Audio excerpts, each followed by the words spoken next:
Je voulais parler avec vous du fait que nous sommes dans le tiers état. On fait partie du tiers état, on fait partie... Bon, quand je dis nous, je parle en général. Bien sûr, si toi, derrière l'écran, je sais pas, t'es milliardaire, t'as un compte en banque avec des millions d'euros dessus et tu fais la fête, tu voyages en jet, bon, t'es peut-être un peu plus au-dessus que nous, oui. Mais je parle en général. On fait tous partie du tiers état et moi le premier. Et il faut vraiment essayer de le reconnaître le plus rapidement possible, de l'accepter le plus rapidement possible pour essayer de sortir de cet état-là. Et je voulais profiter de cet astre qui est le soleil, ce magnifique astre qui nous réchauffe et nous procure de la vie. Donc prendre un peu d'UV dans la gueule. Et souvent, les gens, ils aiment bien dire oui, j'aurais bien aimé vivre à l'époque du Moyen Âge, à l'époque de la Renaissance, à l'époque des Égyptiens, etc.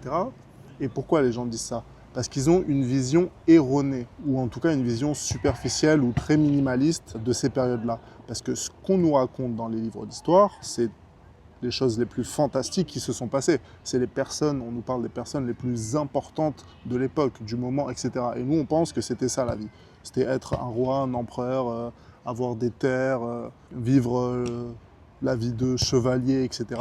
Alors que 99% de la population à l'époque, c'était des esclaves, ils faisaient partie du tiers-état, ils trimaient, il n'y avait aucune justice, ils se faisaient tuer par toute personne un peu supérieure à eux, sans aucune justice, rien du tout.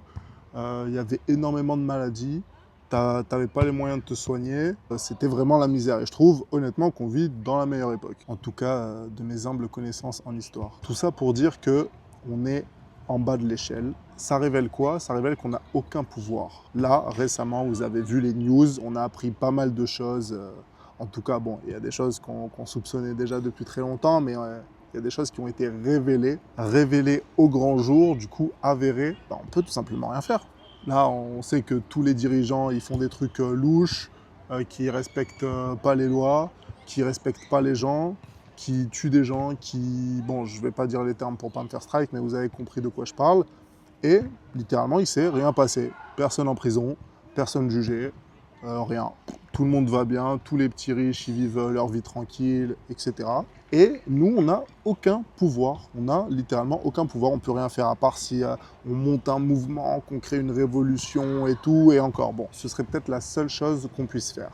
Ce que ça révèle, c'est que on n'a aucun pouvoir sur le monde. Et donc, il faut essayer de s'échapper de cette condition d'esclave moderne, de sous-être moderne. Oui, les mots sont forts, mais c'est la réalité des choses. Et comment faire ça? Tout simplement en accumulant de l'argent. Après, bien sûr, ça reste une tâche difficile, voire la tâche la plus difficile dans ce monde, accumuler beaucoup d'argent. Parce que oui, faire des petites sommes, c'est bien, mais on a de grandes ambitions ici. On veut aller très haut, on veut aller très loin. Donc c'est une tâche difficile, c'est une tâche qu'on espère réaliser tous ensemble. Et je voulais parler de l'importance de l'argent, parce que souvent dans les thèmes liés à la spiritualité, on diabolise l'argent. On dit que ce n'est pas bien, que c'est quelque chose de négatif, qu'il ne faut pas essayer d'en accumuler, etc. Alors que l'argent, c'est tout simplement neutre. C'est un outil qui va servir à amplifier ce que vous avez déjà au fond de vous. Donc si vous êtes une personne spirituelle, on va dire, ouverte d'esprit, en paix avec elle-même, etc., vous allez tout simplement servir votre propre intérêt de rester dans cet état de paix, donc peut-être en étant philanthrope, altruiste, en aidant les gens, etc. Donc c'est tout simplement un moyen d'amplifier ce que vous êtes déjà. Donc ce n'est absolument pas une mauvaise chose. Là les amis, je vais aller faire quelques petites tractions, quelques petits muscle-up. J'ai envie de faire des vidéos un peu plus vlog, mais c'est compliqué quand t'as la même routine tous les jours. Vous savez moi, de toute façon. Le matin ça travaille, ensuite ça va faire les steps au soleil, ça va prendre un peu le soleil. Ensuite ça va à la salle de sport, ensuite ça rebosse un peu. Et généralement un petit moment social ou avec la famille ou avec les proches, les amis, etc. On se tient au courant, ciao.